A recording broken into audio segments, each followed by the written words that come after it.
कि तुम जिंदगी नहीं खोज पाओगे अपनी जिंदगी में। गुरुजी ने फलाने जगह पर यह कहा था, अब क्या मर गए क्या गुरुजी? आज भी तो कुछ कह रहे हैं। प्रेमा भाव के कारण मिले हुए मानवीय जीवन की सार्थकता को हम सिद्ध नहीं कर पा रहे हैं। ऐसे समय में जब चहुं ओर आग लगी हो, ईर्ष्या की, द्वेष की, काम, क्रोध, वासना, लोभ, लालच, अहंकार, अज्ञान, वैसे समय में ब्रजभूमि का महत्व बहुत बढ़ जाता है। ब्रज में प्रेम है, वृंदावन में प्रेम है, पर एक बड़ी बात है कि ये प्रेम ज्ञान के बिना उपलब्ध नहीं होता। प्रेम अज्ञानता में हो तो उसे आसक्ति और वासना कहते हैं, कामना कहते हैं, और ज्ञानजनित योग हो, संबंध हो तो उसे प्रेम कहते हैं। इस संसार में प्रेम शब्द का प्रयोग बहुत होता है, पर प्रेम कहीं दिखाई नहीं पड़ता, क्योंकि ये जो भी संबंध हैं यह सब अनुबंध पर हैं, अनुबंध के ऊपर हैं, एग्रीमेंट के ऊपर निर्धारित हैं।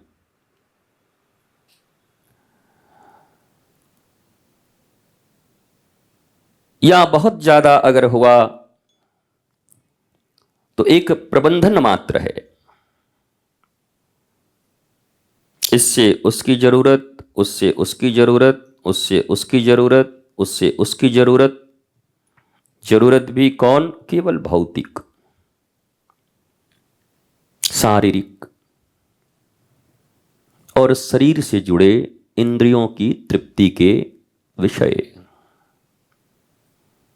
जिसे आध्यात्मिक जगत में निकृष्ट माना जाता है।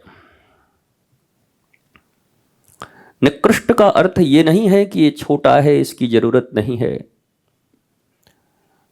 शरीर के और इस प्राणों के पोषण के लिए अन्नगत शरीर है तो अन्न की आवश्यकता पड़ती है। समाज में सभ्यता और संस्कृति शीतोष्ण जलवायु से बचने के लिए वस्त्र की और मकान की आवश्यकता पड़ती है तो पड़ती है, यह आवश्यक है।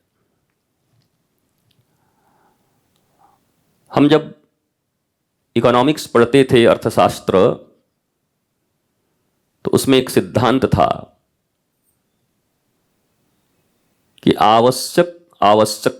आवश्यकताओं के कई रूप थे और विलासिता संबंधी आवश्यकता। आवश्यकता का अर्थ होता है, देखो जी ये जरूरी है, ये बहुत आवश्यक है। तो एक था आवश्यक आवश्यकता, जल ही जीवन है, मनुष्य के लिए जल एक आवश्यक आवश्यकता है। पर अब शराब विलासिता है। हम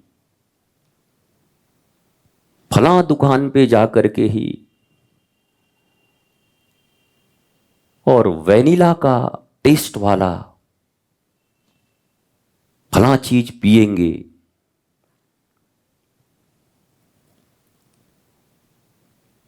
ये विलासिता है। देखो, इस जीवन में अगर आनंदित रहना चाहते हो तो एक कागज कलम लेकर बैठ जाया करो और अपने जीवन की आवश्यकता को एक तरफ लिख लो और विलासिता संबंधी आवश्यकताओं को एक तरफ लिख लो। तुम पाओगे कि तुम दुखी, हताश, निराश, क्रोधी, असंतुष्ट आवश्यकताओं के लिए नहीं हो, बल्कि जो विलासिता संबंधी आवश्यकताएं हैं वही तुम्हारे मति, गति, रति, परम पति सबसे तुम्हारा डिटैचमेंट करा के रखे हैं, अलगाव करा के रखे। सिकंदर जैसे लोग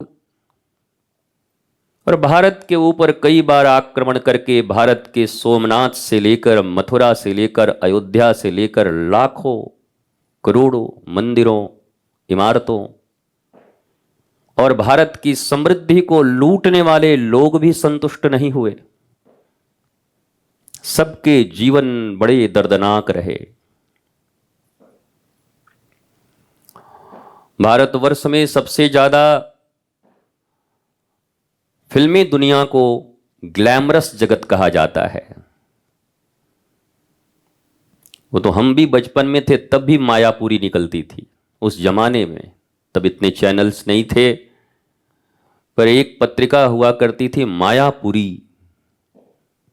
और मायापुरी में बस खाली पिक्चर छप जाए अमिताभ और रेखा का और हीरो हीरोइन का, उसके लिए पूरे गांव और शहर में एकाक मायापुरी कोई शौकीन मंगाता था। वो गांव भर देखता था उसको पलट पलट के ऊपर। अगले पन्ना में पता है केकर है, हमारा देवानंद है। आए ऐसी उत्सुकता थी उस समय में, अभाव था। पर सनातन संस्कृति के और संस्कारों के कुछ भाव बचे थे भारत में। हम जब बाल्यावस्था में थे तो हमको लगता था भारत पूरा बिगड़ चुका है अभी। अब लगता है कि हे भगवान, उससे सुधरा भारत तो कभी था ही नहीं हमारे बचपन से। इन 30-40 सालों में ही सब कुछ बदल गया। जब हमारे शरीर के पिताजी या दादाजी या कोई बुजुर्ग या दादी नानी कुछ कहती, हम लोगों के जमाने में, हम लोग कौन जमाने की बात करते हैं, हम लोगों के जमाने में ऐसे घी मिलता था, ये खाते थे, तो बड़ा बोरियत होती थी। अरे फिर बैठ गए पकड़ के इनके जमाने में, अब सुनो इनका कथा। और हमें क्या पता था कि हम भी उस उम्र में आते आते हम भी अपने जमाने की कथा कहने लग जाएंगे, क्योंकि उन्होंने वो जमाना देखा था, वो दुनिया देखी थी जहां शांति थी, जहां एकता था, जहां संस्कार जीवित थे तब तक। तो आप कहेंगे 800 वर्षों की गुलामी में आखिर 30-40 वर्षों में ऐसा क्या हो गया कि 800 वर्षों में जितना नहीं बिगड़ा वो 30-40 सालों में बिगड़ गया? क्योंकि मैं इस बात को फील करता हूं, और मैं ही नहीं, इस भारतवर्ष और इस दुनिया के जितने भी विद्वान हैं, संवेदनशील मनुष्य हैं, प्रगतिशील मनुष्य हैं, आध्यात्मिक और सांस्कारिक लोग हैं, वो सब इस बात को अनुभव करते हैं कि ये 40-50 साल बड़े खतरनाक रहे पूरी दुनिया के लिए। क्यों? बोला ये संचार तंत्र तब कमजोर था। तब 15-20 दिन में, 1 महीने में एक चिट्ठी आती थी, डाकिया डाक लाया, और जब वो चिट्ठी मिलती थी तो लगता था जैसे अभी अभी सामने बैठ के 1 महीना पहले लिखी गई है। गांव पहुंचते पहुंचते 1 महीने हो जाते थे, पर ऐसी ताजगी और अनुभूति होती थी। प्रिय या आदरणीय पिताजी, सादर चरण स्पर्श, कुशलोपरांत कुशलाभिलाषी हूं। अच्छा, चिट्ठी लिखने के सब पैटर्न बताए जाते थे स्कूलों में। काश कि आजकल भी व्हाट्सएप लिखने का पैटर्न बता देते सनातन संस्कृति के अनुसार, हाय हेलो, उसमें भी लिख देते। कम से कम चिट्ठी लिखना है तो बढ़िया से लिखो, व्हाट्सएप में भी ठीक से। तो कौन लिखे, अब तो इतना शॉर्टकट हो गया कि क्या लिखते हैं पता ही नहीं चलता। अब हमको एक ने भेजा, हमारा ही बालक है, 143। हम किए क्या है रे? तो गुरु जी 143 मैंने आई लव यू, हम क्या है 1 आई मैंने 1 और LOVE मतलब 4 1 2 3 4 और YOU मतलब 3 1 4 3। हम की वाह, नया भाषा इजाद कर दिया, आविष्कार कर दिए। उसके बाद कई चीजें उसने मुझे भेजी।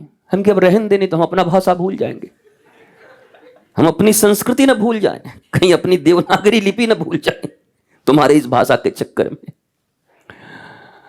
चलो एक कोड है, कोई बुरी बात नहीं है, पर कितनी कुसंस्कृति फैली। और केवल मैं बड़े जवाबदारी के साथ, जवाबदेही के साथ व्यासपीठ पर बैठकर यह कह रहा हूं, व्यासासन पर बैठते हुए कह रहा हूं, ये संचार तंत्र, ये सोशल मीडिया और ये क्षण भर में रात को 12 बजे 2 बजे, अब हमें ही अब याद है हम चिट्ठी उट्ठी लिखते थे। वैसा नहीं कि पुराने ज़माने में लोग ऐसे नहीं थे, तब भी लोगों को कहीं ना कहीं कुछ प्रेम रम हो ही जाया करता होगा, तो चिट्ठी लिखते थे एक दूसरे को। 1-2 साल तो चिट्ठी लिख लिख के फाड़ते थे। हिम्मत कहाँ है? संस्कार ऐसे गहरे थे। स्कूलों में भी अपने दोस्तों को हमने देखा, मित्रों को, हम भी तो 2 साल से लिख ही रहा है, देगा कब? कर ये सब फालतू बात, सर नाराज हो जाएंगे, मम्मी पापा सब नाराज हो जाएंगे। तब भी एक भावना ऐसी थी। मैं बड़ी विनम्रता से इस चीज को भारत के नौजवानों के सामने तुलनात्मक अध्ययन रख रहा हूं। तब भी इतने संस्कार प्रबल थे दादी और नानी की कहानियां सुन करके। एक ध्रुव था, एक मीरा थी, राम जी तब वहां गए, हाँ अर्जुन ने ऐसे किया, वो सब कथाएं चलती थी। राजा विक्रमादित्य ने वो किया। अब इनसे पूछो बच्चों से कि राजा विक्रमादित्य के बारे में बताओ, बोला ये कौन विक्रम, कोई हीरो है क्या, अभी नया मामा आया है क्या? हाँ पूछेगा वो मोहित से, उसके भांजे लोग पूछेंगे तो बोला मामा ये कोई हीरो आया है क्या नया? बेचारे क्या जाने, छोटे छोटे बच्चे हैं। संस्कार संस्कृति सब दूर हो गई, और उसका संस्कार संस्कृति रहे न रहे आई डोंट केयर, कोई फर्क नहीं पड़ता, पर जीवन में दुख बढ़ गए, संघर्ष बढ़ गया, अवसाद बढ़ गए, विषाद बढ़ गए, डिप्रेशन बढ़ गए, हिंसाएं बढ़ गई, सहन शक्ति कम हो गई।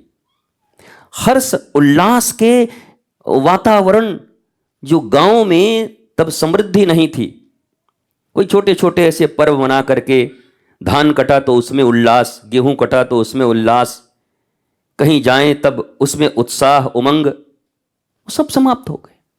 छोटी छोटी चीजों में उत्साह उमंग। अभी तो ऐसा लगता है कि चांद तारा भी तोड़ के ला के दे दो तो कहेंगे बस चांद पे तो पहले ही कोई पहुंच चुका है, ऐसा ग्रह लाओ जहां कोई ना गया हो। चांदो कम लगेगा इसको। हर आदमी इतना ज्यादा हायर एक्सपेक्टेशन में जी रहा है, उच्च अपेक्षाएं। हम भारत के सबसे अच्छे कॉलेज जहां IAS IPS IRS भी पढ़ने के लिए जाते हैं, ऑलरेडी जो इस्टेब्लिश्ड होते हैं, DM साहब सब जाते हैं। Indian school of business ISB, तो वहाँ के एक बड़े मैनेजमेंट के बड़े महारथी से हमारी चर्चा हो रही थी, तो उन्होंने बड़ा सुंदर एक सूत्र दिया। आज उस सूत्र को हमने लिखा भी, पर अपनी अवधारणा के अनुरूप लिखा, अपने ज्ञान और आध्यात्म को पिरोते हुए लिखा।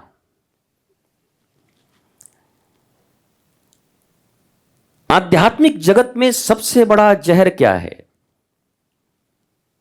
धर्म के क्षेत्र में सबसे बड़ा विष क्या है? पॉइजन,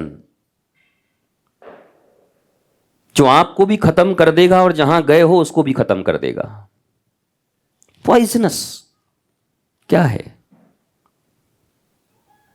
का हम किसी मनुष्य के विषय में या आध्यात्मिक गुरु स्पिरिचुअल मास्टर के विषय में अपनी एक परसेप्शन बनाते हैं, अरे यहाँ तो बड़े बड़े लोग आते हैं, मुख्यमंत्री भी आते हैं, प्रधानमंत्री जी भी मिले हैं, और बड़े, यहाँ तो हमारा काम पक्का है।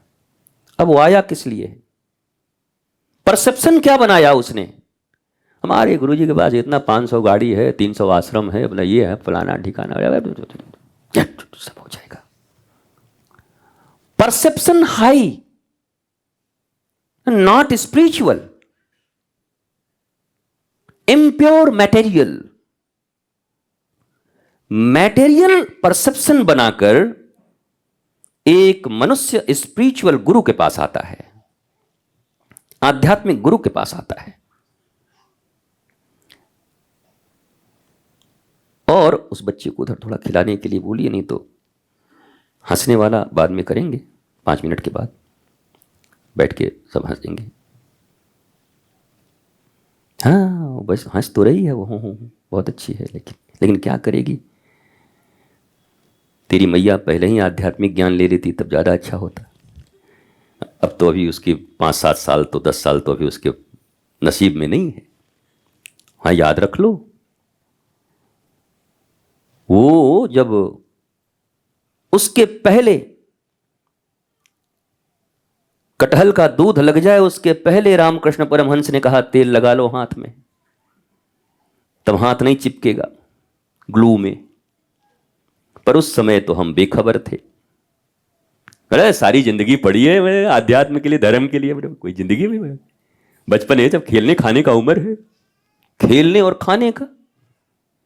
कहते हैं बचपन खेलने और खाने का उम्र है, तो क्या बुढ़ापे में नहीं खाते क्या? ऐसा बोलते हैं जैसे बच्चे लोग ही खाते हैं। अब बूढ़ा लोग तो हवा पीते हैं बैठ करके, कि हम तो बस वायु पर रहते हैं जी। अब खेलना बूढ़े नहीं खेलते, ताश खेलते देखा हमने, शतरंज खेलते देखा हमने। अरे पोता को सर पे बिठा करके पोता सर पे छुल छुल छुल छुल कर दे तो वो भी खेलते रहते हैं, वो भी तो खेल है उनका, खेल ही तो चल रहा है। तो खेलने खाने की उम्र जब तक जीवन है तब तक है, वो कभी खत्म नहीं होगी। पर मेरे प्यारे, नॉलेजफुल होने की एक उम्र है। बूढ़े तोते राम राम नहीं बोलते। पैरोट बूढ़ा ले आओ, कभी लाया है आपने, सिखाया आपने? तोता पाला है, राम राम सिखाया? वो भी नहीं किया। तो दादी नानी पाल करके अब तो दुकान में सिखा करके दे रहे हैं। अब किसको फुर्सत है कि राम राम करावे? हम लोगों यहाँ तोते आते थे बचपन में तो नानी सिखाती थी, वो तोता था। अब तो पता नहीं किसका राम राम सिखाया हुआ तोता है, और ऐसा सिखा के बोला कुछ बोला तो गाली भी दे देता है बीच में। वो गाली भी सुना हुआ है एक दो ठो। वो तो ट्रेनिंग कर रहे हैं ना, ऐसे करके बोलो राम राम राम। अब 2 दोस्त हैं उसमें सिखा रहे हैं, तीसरा क्या भाई तेरे घर का क्या हालत है? अरे मर गए सेठ के चक्कर में। तोता वो भी सीख रहा है, केवल विशुद्ध राम नहीं सीख रहा है अब। तो बूढ़े तोते राम राम नहीं किया करते। कंठ फूटा हुआ अगर तोता ले आओ, पैरोट ले आओ, और उसको कितना भी राम राम कर बोला, इससे ज्यादा कुछ नहीं बोलेगा वो। टाउ खेलने खाने की उम्र तो मृत्यु पर्यंत है, पैसे कमाने की उम्र भी मृत्यु पर्यंत है। पर याद रखो, संस्कार, ज्ञान, धर्म और लाइफ स्टाइल जिससे तुम कभी डिप्रेशन में नहीं पड़ोगे, तनाव में नहीं रहोगे, चाहे स्थिति तुम्हारे प्रतिकूल हो या अनुकूल हो, अपोजिट हो या पक्ष में हो, पर तुम मुस्कुराते रहोगे। पर उसकी एक उम्र निर्धारित है, और वो गीली मिट्टी से ही घड़े बनेंगे, सुराही बनेंगी, कपड़े बनेंगे, बर्तन बनेंगे, पात्र बनेंगे। मिट्टी पक गई तो अब बनेगी नहीं, टूटेगी, फूट जाएगी। जब तक बचपन है, ये छोटे छोटे बच्चे, ये बालक, इनमें पूरी संभावनाएं हैं। ज्ञान, विज्ञान और संस्कृति के संगम इनके भीतर में प्रवाहित कर दिए जाएं तो एक ही बच्चे के भीतर में ऋषि, वैज्ञानिक और सच्चित आनंद का पुत्र पुत्री तीनों एक ही शरीर में तुमको दिखाई पड़ेंगे। वो विज्ञान भी समझ जाएगा। आइंस्टाइन ये स्वामी विवेकानंद की तरह भी होंगे, हमारे ऋषियों की तरह होंगे, और इनमें ईश्वर पुत्र होने का आनंद और आह्लाद भी होगा। तीनों का संगम गंगा जमुना सरस्वती। पर एक उम्र के बाद नहीं होता। अब एक चिंतन करो, विचार करो। बच्चे थे, थोड़े बड़े हुए, पढ़ाई लिखाई की, संघर्ष हुआ, एडमिशन कहाँ करें, ये करें, सब होते हवाते, प्राइवेट इधर उधर, कहीं नौकरी फौकरी लगी नहीं लगी, क्या हुआ, विवाह हो गया। विवाह होने के बाद साल भर इधर उधर, उसके बाद कुहाएं, और अब तो जिंदगी गई। अब न कोई उमंग है, न कोई तरंग है, मेरी जिंदगी क्या है, बस डीपीएस में एडमिशन के लिए कटी पतंग है। कहां एडमिशन कराऊं, हो ही नहीं रहा, बड़े परेशान हूं। बड़का का तो हो गया, छोटका का नहीं हो रहा है। जिंदगी अब जिम्मेवारियों और बोझ के तले दब गई। मैं तो पूछता हूं, जिए कब? अगर तुमसे पूछूं कि डायरी लिख के बताओ कि जिंदा कब रहे, तुम्हें दावे से कह सकता हूं कि तुम जिंदगी नहीं खोज पाओगे अपनी जिंदगी में। जरूर एक वर्कर, एक मजदूर, एक तनाव में जीने वाला, जिम्मेवारियों के बोझ ढोने वाले आदमी के रूप में तुम्हारी पहचान की जाएगी। ईश्वर ने अगर तुम्हें जन्म दिया, जिनका नाम सच्चिदानंद है, सत्य माने ट्रूथ, चिद कॉन्सियसनेस, आनंद ब्लिसफुलनेस, हैप्पीनेस, क्या तुम कॉन्शियस हो? क्या तुम ब्लिसफुल हो? क्या तुम ट्रू हो, सत्य में जी रहे हो? न ट्रूथ है, न कॉन्शियसनेस है, न ब्लिसफुलनेस है। Then why are you LIVING?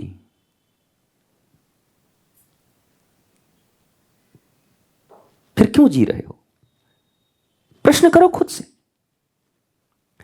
अरे आप लोग तो बाबा जी लोग का कोई काम है नहीं, ना बाल ना बच्चा, बने हैं चाचा।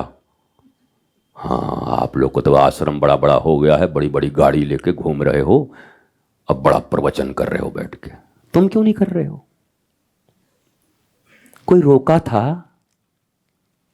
हम बिना मां बाप के पृथ्वी पर आ गए थे, टपक गए थे ऊपर से कि अमावस्या के दिन अचानक टपका। कौन? बड़ा रितेश्वर टपका, छोटा रितेश्वर नन्हा। इस शरीर के भी माता पिता होंगे, यहां भी पढ़ाइयां हुई स्कूलों में, पर उसी बीच एक आनंद का राह दिखाई पड़ा। लोग कहते हैं आप लोग तो घर द्वार परिवार सब छोड़ के भगोड़ा की जिंदगी जी रहे हैं। अरे तुमको लज्जा आनी चाहिए। तुम हम दो हमारे दो को खिलाने में परेशान हो। इस आश्रम में हजारों लोग बैठ करके रोज खाते हैं और जीवन पाते हैं, आनंदित रहते हैं। हमारा परिवार बड़ा है, हम परिवार से भागे नहीं हैं, हमने परिवार छोड़ा नहीं है।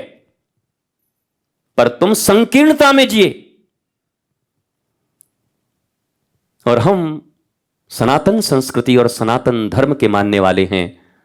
विष्णु हमारे आराध्य अर्थात विराट, व्यापक, एक्सपेंशन हमारी जिंदगी में है। संकुचित जीवन नहीं है हमारा, हम बंधे नहीं हैं। हम दो हमारे दो, बाकी को भाड़ में जाने दो, ये हमारा भाव नहीं है। आज एक आदमी सारी भारत माता का, भारत माता के जितने भी संतान हैं उनकी बेटे बेटियां, और इस दुनिया में जितने बेटे बेटियां हैं उनके भीतर संस्कार, ज्ञान और विज्ञान हो, विश्व में युद्ध समाप्त हो, भारत विश्व गुरु हो, भारत के बेटे बेटियां सुंदर भक्त और प्रेमियों का जीवन जीकर पूरे राष्ट्र में नहीं पूरे संसार में आइडियल और आदर्श बने, उसके लिए एक आदमी सनातन विश्वविद्यालय के निर्माण का संकल्प लेके निकला हुआ है। क्या यह शहर छोड़कर भागने की कला है? क्या यह परिवार और देश छोड़कर भाग गया मैं? पर आपकी बुद्धि को कौन कहे?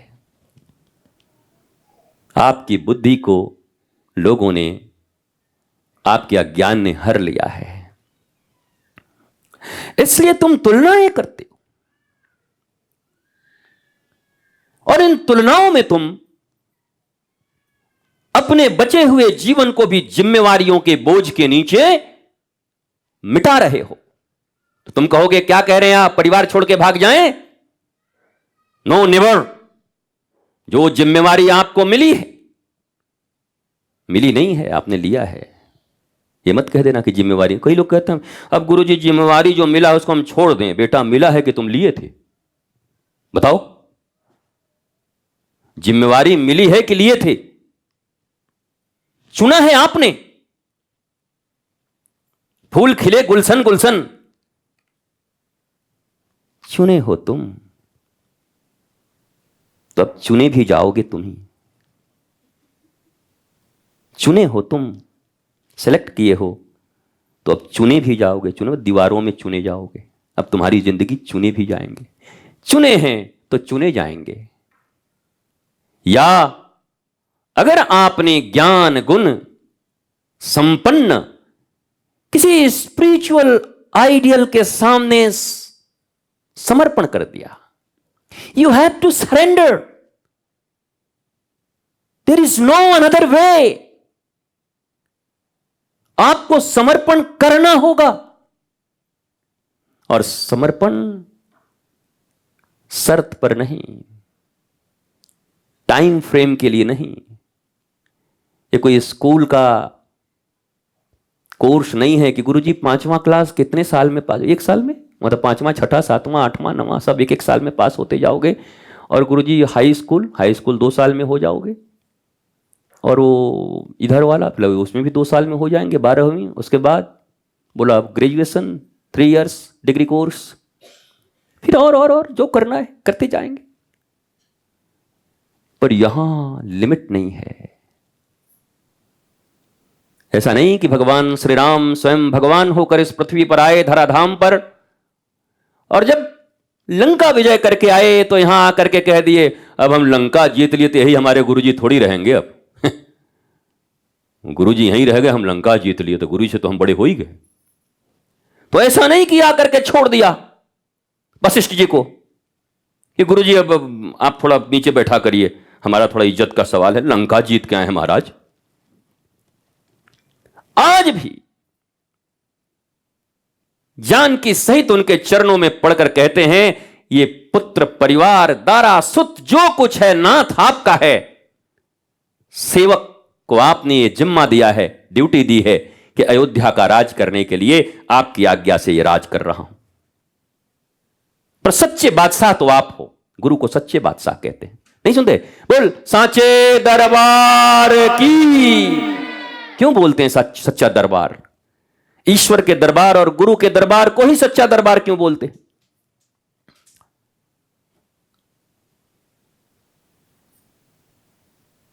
मैकडोनल्ड में जाकर के क्यों नहीं बोलते बैठ करके, या किसी रेस्टोरेंट में? बोल सच्चे रेस्टोरेंट की, कहां कोई बोलता है? बोल सच्चे सिनेमा हॉल की, आइनॉक्स कॉम्प्लेक्स की। सच्चा दरबार एक ही है। कहां? बाकी जगहों पर मटेरियल चीजें मिलती हैं, पर एक जगह ऐसा है जहां हमें नॉलेज मिलता है, ज्ञान। वो ज्ञान नहीं जिस ज्ञान से केवल किसी चीज को पहचानना शुरू कर दें। कंप्यूटर के हम गुरुजी हम कंप्यूटर साइंस हमने किया है, बहुत ही अच्छी बात, कंप्यूटर पहचानते होगे। किसी का दिल भी पहचानते हो क्या? नहीं, दिलो साइंस तो हमने नहीं किया। अच्छा, मनो साइंस नहीं, मनोविज्ञान पढ़े थे लेकिन आधा पागल हो गए पढ़ते पढ़ते। मनोविज्ञान पढ़ के पागल हो गए।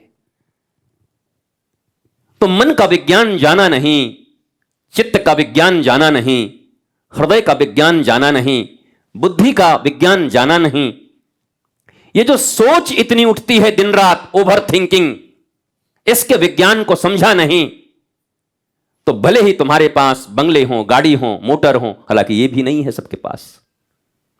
ये तो वही दीवार वाला अमिताभ बच्चन के पास है, शशि कपूर के पास तो मां ही है केवल।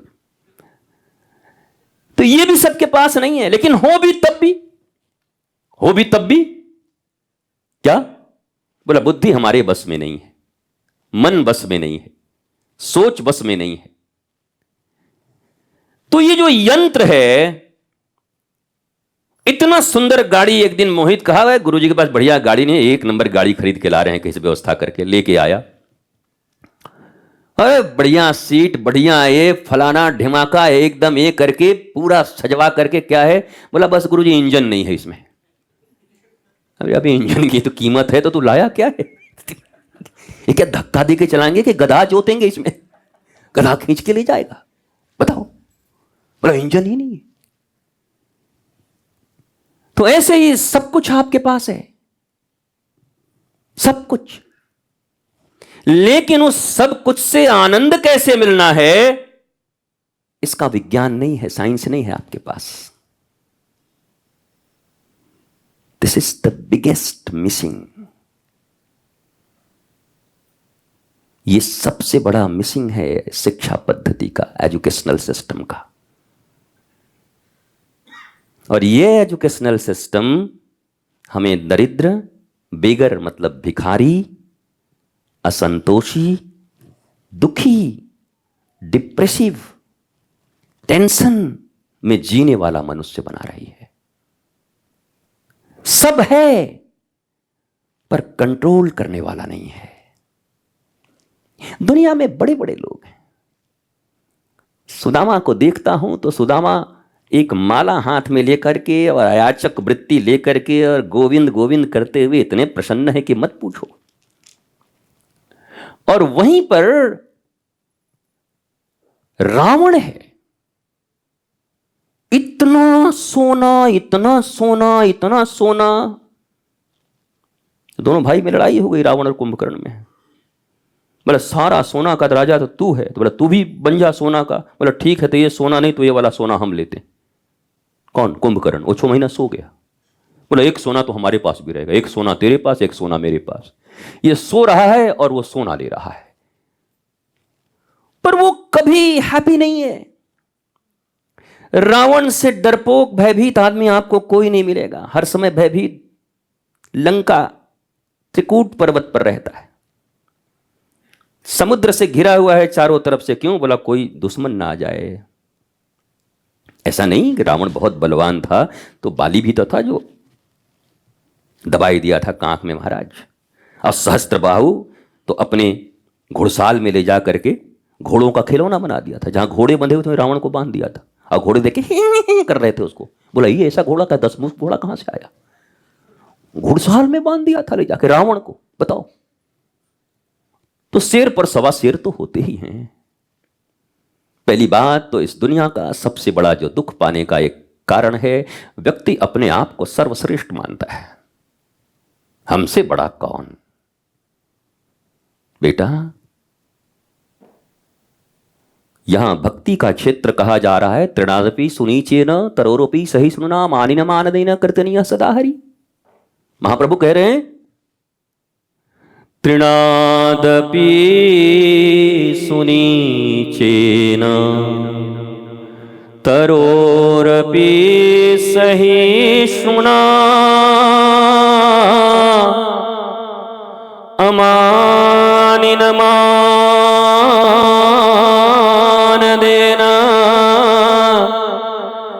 कीर्तनीय सदा हरि।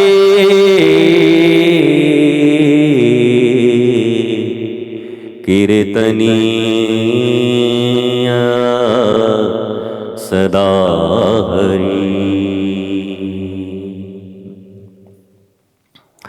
कहते हैं अमानी न मानदे न कीर्तनीय सदा हरि। तृणादपि सुनीचे न तरोरोपि सही सुना। इस दुनिया में अगर भक्ति करना, आनंद करना, प्रेम में रहना, तो अपने आप को तिनके से भी छोटा मान के रहो। बड़े बनोगे तो 20 जगह बेइज्जती होगी। जिसको इज्जत की चाह होती है, बेइज्जती उसी की तो होगी। अच्छा, एक बात और बताओ, जिसके पास जो चीज नहीं होता वो वही चीज ढूंढता है ना। कई लोग कहते हैं हमको दुनिया में किसी चीज से मतलब नहीं है, इज्जत से बहुत प्रेम है। मतलब इज्जत का भिखारी आदमी है, बहुत कम है बेचारे के पास, चवन्नी वन्नी होगा या 5 पैसे। इज्जत का हमको बड़ा चिंता है। तो क्या इज्जत का बैंक खाली है तुम्हारा, लुट गया है? कुछ नहीं है इज्जत उज्जत। वरना महाप्रभु को इज्जत की कोई चिंता नहीं, प्रतिष्ठा की कोई चिंता नहीं। भगवान श्री राम नीचे बैठे हैं और बानर लोग ऊपर पेड़ पर बैठ करके योजना बना रहे हैं। हाँ तो प्रभु कैसे जीत होगा? महाराज लक्ष्मण जी को बड़ा बीच बीच में कभी कभी क्रोध आ जाता था कि प्रभु ये कहां से आप गंवार जुटा लिए हैं, आप नीचे बैठे हैं, सब माथा पर बैठे। अरे लखनलाल, इनका काम है तरु पर बैठना, ये अपना नॉर्मल जीवन जी रहे हैं, इनका स्वभाव है बेटे। बानर का काम है तरु पर रहना, ये अपने स्वभाव में है। अब कोई मछली पानी में जाए तो देख रहे हैं प्रभु, हम आप बैठे हुए हैं इधर किनारे में, अब ये जो है सो स्नान करके हम लोग को दिखा रहे हैं कि हम बहुत शुद्ध हैं। अरे भाई वो पानी में ही रहती है, बाहर रहेगी तो मर जाएगी, वो उसका स्वभाव है, उससे तुलना क्यों कर रहे हो? हमारी आधी जिंदगी बर्बाद हो गई तुलनाओं में। चाचा के पास इतना धन कैसे, ये बड़की गोतनी के पास इतना कैसे? गोतनी और वो क्या भव क्या क्या बोलते हैं ना, वो जो पट्टीदार होते हैं, बड़ी वाली के पास इतना, छोटी वाली के पास इतना नहीं। इसमें जिंदगी बर्बाद है। और तो और आश्रम में इसके पास माल बहुत ज्यादा है, ये बड़ा करीब है, ये गुरुजी का कपड़वा चुरा रहा है, ये तो माल पे हाथ डाल दिया गुरुजी का पूरा तिजोरी पर। यहां भी तकलीफ। आए थे हरिभजन को ओटन लगे कपास। एक समय जब बहुत लोग यहां रहते थे, हमने ये कह दिया था, दूसरे दिन लोगों ने वो बनाया ही नहीं बाती। हम कहे दीपक क्यों नहीं जला? बोला कल आपने कहा था ना कि भजन को आए हैं, कपास नहीं ओटना है, तो बाती। अरे अरे मूर्ख आदमी, ये तो भजन की प्रक्रिया है, इसको क्यों छोड़ दिया? बोला कपास ही छोड़ दी। बोला दीपक ही नहीं, बाती नहीं बनाएंगे। अब तो आपने मना कर दिया। हम कि ऐसी बात हमारी जरूर सुनते हैं सब, हम ज्ञान देते देते थक जाए नहीं सुनते। उनके मन का अगर कोई बात हो जाए तो कहेंगे 2016 में गुरुजी ने फलाने जगह पर यह कहा था। अब क्या मर गए क्या गुरुजी? आज भी तो कुछ कह रहे हैं। अच्छा, पिछले ठंडे में हमने कहा कि दनसेना हाँ कंबल लेके आ बेटा। अब इस वर्ष ही जून में कंबल लेके आया। गुरुजी आप कंबल मांगे थे, हमको याद है पिछली 6 महीना पहले। राम बचाए ऐसे चेला से, उसी से बताएं इनको, ये जून में लेके आ गए कंबल हमारे पास। महाराज कमाल आदमी। गुरु आज जो अभी कह रहा है उसको सुनो। गंगा की धारा कभी पुरानी नहीं होती, गंगा के घाट पुराने हैं। दशाश्वमेध घाट चले जाओ, हरिद्वार में जो घाट पुराने हैं, नाम पुराना है, पर बह रही गंगा जी प्रतिपल नहीं है। अभी जो गंगा जी यहां थी वो बह गई आगे, अब नया गोमुख से निकल करके नई गंगा आ रही है। हर क्षण गंगा नवीन है, हर क्षण जीवन नया है, और तुम पीछे जी रहे हो, घाट बन गए हो। तुम बहती हुई धारा बनो, जीवन बह रहा है, तुम घाट नहीं हो, रुकोगे नहीं, घाट पहुंचोगे एक दिन। तुम गंगा हो, जीवन गंगा है, यह प्रवाहित हो रही है, हर क्षण नया है, हर श्वास नई है, हर विचार नए हैं। हर क्षण तुम्हारी कोशिकाएं मर रही हैं, सेल्स, और कुछ नई कोशिकाएं जन्म ले रही हैं। सब कुछ बदल रहा है, शरीर में भी स्थिर कुछ भी नहीं है। स्थिर एक ज्ञान है, मैं ईश्वर की संतान हूं, ईश्वर मेरे हैं। इस जीवन में आनंद, आह्लाद, उमंग के लिए आया हूं, रोने के लिए नहीं आया, हाय हाय करने के लिए नहीं आया इस जिंदगी में। पर अमर्यादित जीवन अगर है, अमर्यादित का अर्थ है एंटी एग्जिस्टेंस, जिससे तुम्हारी सत्ता बचे बढ़े, उसके विपरीत अगर कोई कार्य है तो उसी को अमर्यादित कहते हैं। तुम कपड़े खोल दो तो तुमको अमर्यादित कह देंगे, यहां पर क्या है, मर्यादा में नहीं रहते। पर जैन मुनि कपड़े खोल के चल रहे हैं, उनको अमर्यादित कोई नहीं कह रहा।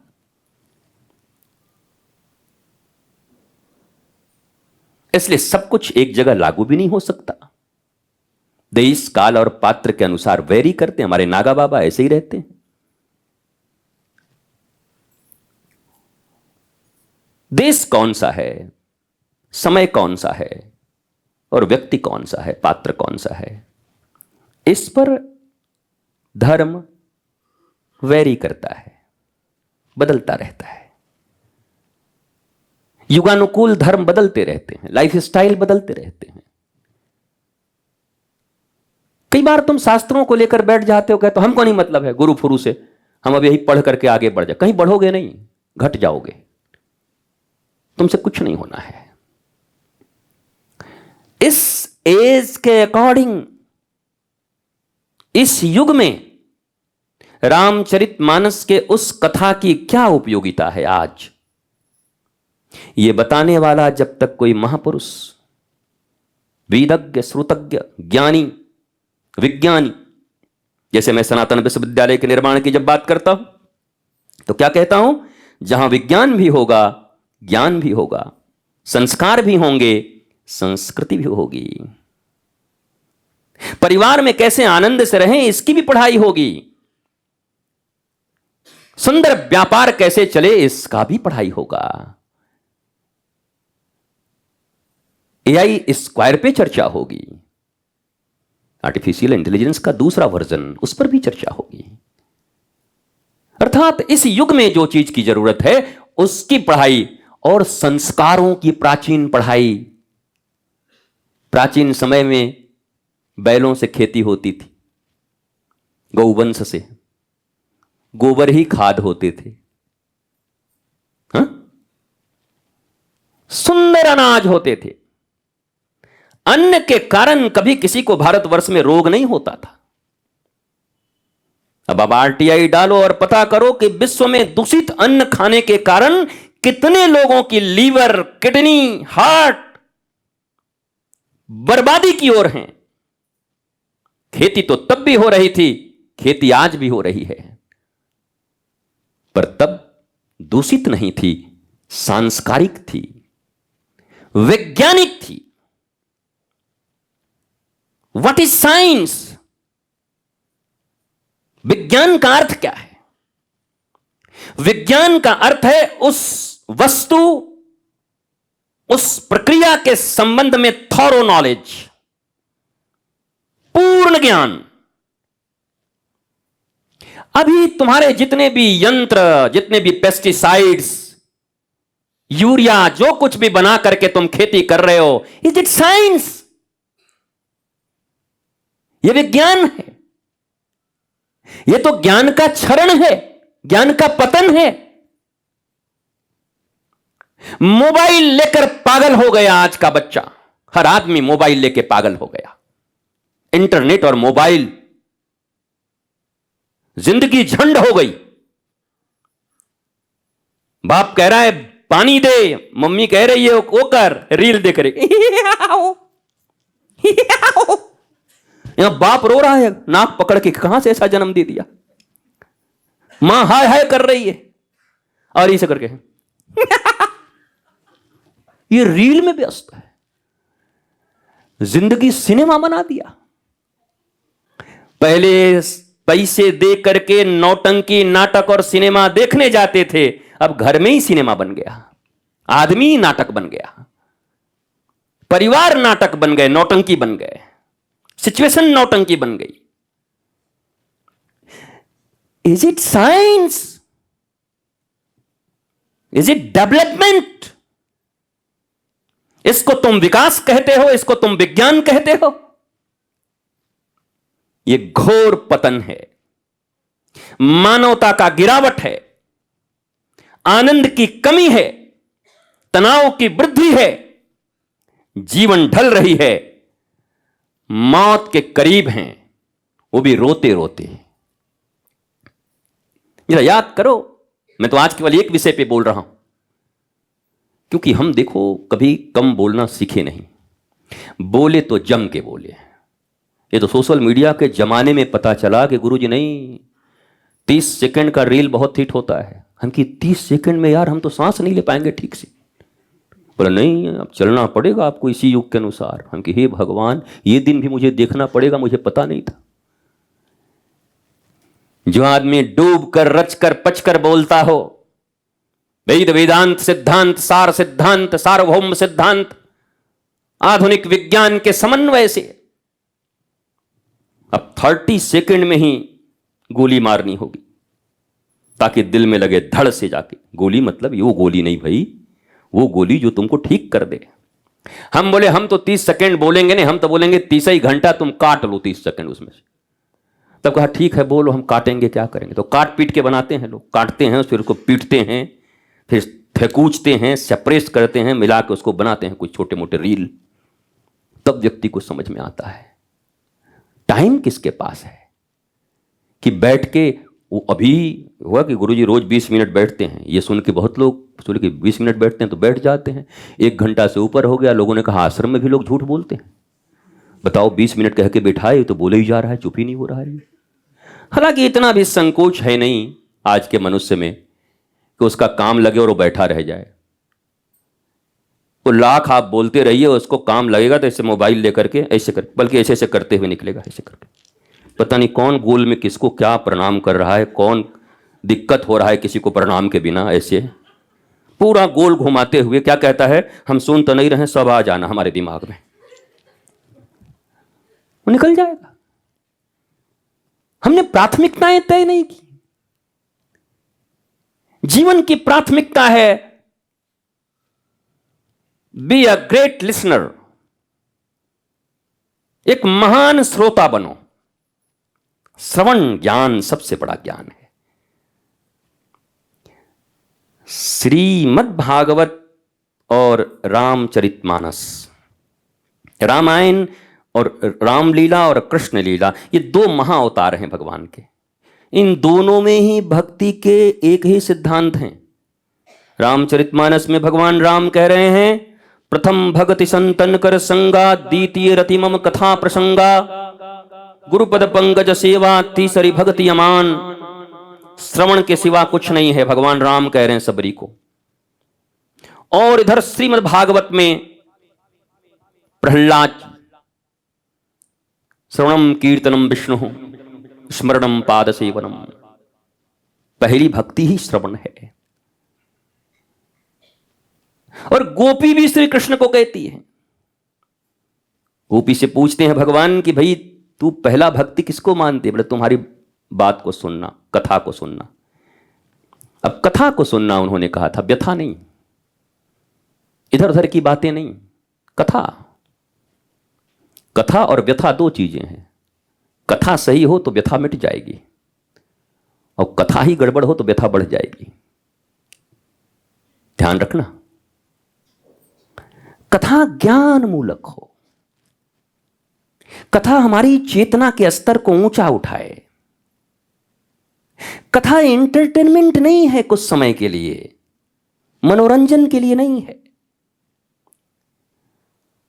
मनोमंथन के लिए है। हमारे मन को मथ दे वो ऐसी चीज, गुरु की ऐसी वाणी, ऐसा शास्त्र मथ के क्या करे, बोला जहर भी निकाल दे उससे और अमृत भी निकाल दे मंथन से, दोनों।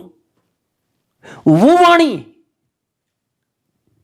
इसलिए स्पिरिचुअल मास्टर ऑप्शनल सब्जेक्ट नहीं है। स्पिरिचुअल मास्टर आपके जीवन में नेसेसरी हैं, कंपलसरी हैं। तुम्हें बनाना ही पड़ेगा गुरु, नहीं बनाओगे, नहीं मानोगे,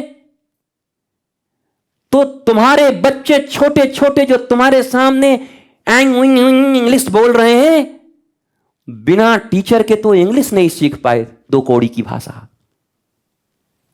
और तुम शास्त्रों में पढ़े ज्ञान, विज्ञान, चित्त, मन, बुद्धि, हृदय, आत्मा, इन सबको समझ सकते हो स्वयं से। ट्यूशन लगते बच्चों को छोटे छोटे पढ़ाइयों में, जिससे 2 रुपए की नौकरी मिलती है, वो भी मिले कि नहीं मिले कुछ पता नहीं। बेरोजगारी में आत्महत्या कर ले रहा है, पढ़ के भी नौकरी नहीं मिल रही।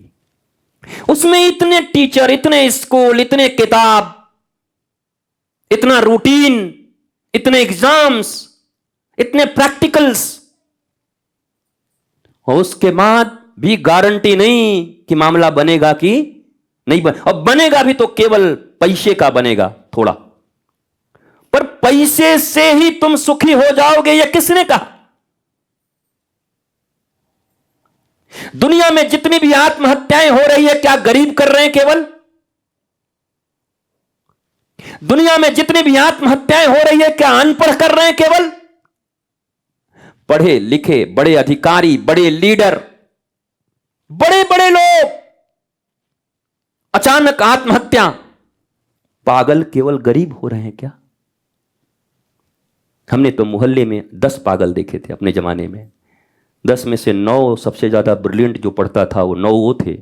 अब एक पता नहीं पगला जिसको बोलते थे वो कहां का था, पर 9 पढ़े लिखे और बड़े बाप के बेटे थे।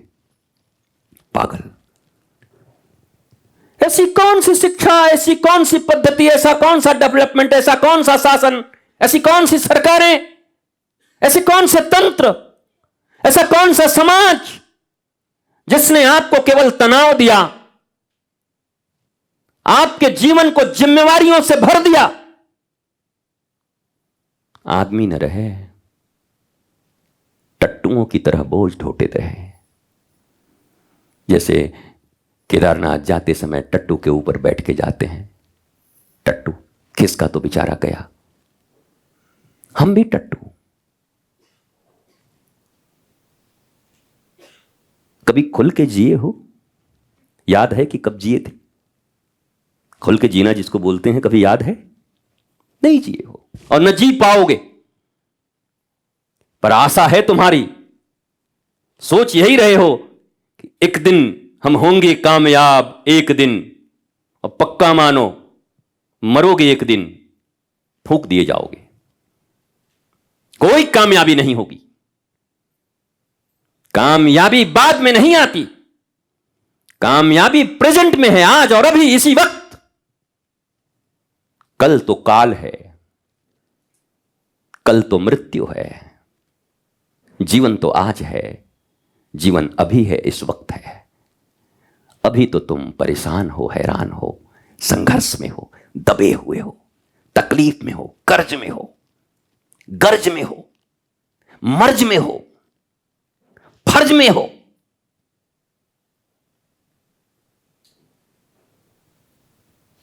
जीवन नहीं है। ये सनातन विश्वविद्यालय कोई साधारण विद्यालय, स्कूल, ये जैसे कुकुरमुत्ते की तरह तुम्हारे स्कूल बन रहे हैं गली मोहल्लों में। ये नाम, वो नाम, ये कॉन्वेंट, ये फलाना, ये गुरुकुलम, झूठ मूठ का। ये वो विद्यालय नहीं है व्यापारिक और व्यवसायिक, तुम्हारे रक्त और पैसे चूसने के लिए, तुम्हारी मजबूरियों का फायदा उठाने के लिए। ये विश्वविद्यालय और गुरुकुल जो जिंदगी तुम नहीं जी पाए, तुम्हारे छोटे छोटे नन्हे नन्हे बच्चों को वो जीवन, वो सनातन संस्कार, वो सनातन ज्ञान और वो आइंस्टाइन से भी ऊपर के विज्ञान, प्रकृति की रक्षा, संस्कृति की रक्षा, और सबसे बड़ी बात जो मैं हमेशा कहता हूं, एयर होस्टेस की मुस्कुराहट से श्री कृष्ण की मुस्कुराहट की यात्रा। एयर होस्टेस की मुस्कुराहट झूठी है, नौकरी है बेचारी की, मजबूरी है मुस्कुराना, ड्यूटी कर रही है। पर श्री कृष्ण सदा मुस्कुरा रहे हैं। दुश्मन आए तब भी, दोस्त आए तब भी, ब्रज में रहे तब भी, मथुरा जाएं तब भी, द्वारिका जाएं तब भी, और अर्जुन को लेकर के युद्ध लड़ रहे हों तब भी मुस्कुराहट बड़ी प्यारी सी है उनकी। वो मुस्कुराहट की यात्रा है ये। और मैं तो कहूंगा कि सनातन विश्वविद्यालय का टैगलाइन यही बना दो। हालांकि पहले एयर होस्टेस बहनों से मैं पूछूंगा, वो अगर ग्रांट करेंगी तब उनसे निवेदन करूंगा बेटियों से कि आप अगर ग्रांट करें तो हम लिख दें कि इस मुस्कुराहट से उस मुस्कुराहट की यात्रा है। हमारी कौन सी मुस्कुराहट है? तुम इतना जो मुस्कुरा रहे हो, क्या गम है जो तुम छुपा रहे हो। हमारी मुस्कुराहट ऐसी है कि जगजीत सिंह भी पहचान गया, एक भी मुस्कुराने वाले नहीं है, सब ये फ्रॉड हैं, दो मुंह हैं, ये भीतर गम छुपाने के लिए मुस्कुरा रहे हैं। और इसीलिए तो ये हिट हुआ था ना गाना। कौन से गाने हिट होते हैं? जो सबको अच्छा लगता है, जो दिल को टच करता है, वही ना। अरे ये तो दिल को टच कर गया यार। आदमी बेकार आदमी है तो बेकार गाने, चौक के 12 बजे रात को हुल्लड़ मचे, वैसे जो राक्षस लोग हैं उनको वो अच्छा लगता है। राक्षसों की संख्या बढ़ गई तो हिट हो जाती है वो हुल्लड़ वालों की। और ऐसे ही हर व्यक्ति को लगा कि बात तो सही है, मैं कभी तो सचमुच नहीं मुस्कुराया, गम छुपाने के लिए मुस्कुराता हूं। वाह रे जगजीत सिंह, क्या दिल की बात लिख दी, गा दिया, रातों रात हिट हो गया। हम तो चाहते हैं कि तुम इतना जो मुस्कुरा रहे हो, क्या श्री कृष्ण को लुभा रहे हो? ये गाना बने तो समझ में आए। तुम इतना जो मुस्कुरा रहे हो, क्या तुम गोविंद को लुभा रहे हो? कृष्ण को लुभाने की मुस्कुराहट हो, वही मुस्कुराहट मेरे भीतर आ जाए जो तुम्हारे भीतर है। उनसे उन्हीं को चुरा लेना है, उनसे मुस्कुराहट चुरा लेनी है उनकी। और यह मुस्कुराहट अकारण होगी, किसी कारण से नहीं। अहे तो क्या अप्रतिहता ययात्मा संप्रसीदति। हेतु से मुस्कुराहट है, कारण से तो कारण गायब होगा तो मुस्कुराहट भी चली जाएगी। लॉटरी निकला है और दांत ऐसे फाड़ दिए और आगे जाते समय किसी ने लूट लिया तो फाड़ा हुआ दांत फिर ऐसे हो जाएगा। ये दांत कैसे फटा? फूलका फाड़ के। हमको नई नई शब्द सुनाते रहते हैं, फूलका फाड़। बोले यहां फूलका फाड़ लोग रहते हैं कि ये क्या होता है भाई? बोला रोटी तोड़ने वाले। तो अगर पैसे के कारण मुस्कुराहट आई तो मुस्कुराहट तुम्हारी नहीं है, मुस्कुराहट पैसे की है। वो गया और तुम गए। अगर सुंदरता के कारण मुस्कुराहट है और सुंदरता ढली तो मुस्कुराहट चली, पता नहीं किसके गली।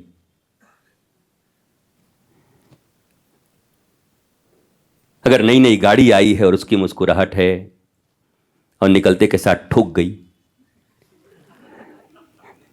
अब गाड़ी नहीं ठुकी, तुम्हारी मुस्कुराहट ठुक गई, क्योंकि गाड़ी थोड़ी है, तुम्हारी मुस्कुराहट है वो। और मुस्कुराहट तो छोड़ो, लोग जिंदगी बना लेते हैं। तुम मेरी जान हो, खाक हो, जान हो। गाड़ी जान, पैसा जान, पंखा जान। कंजूस लोगों के तो चाय में गिरी मक्खी भी जान होती।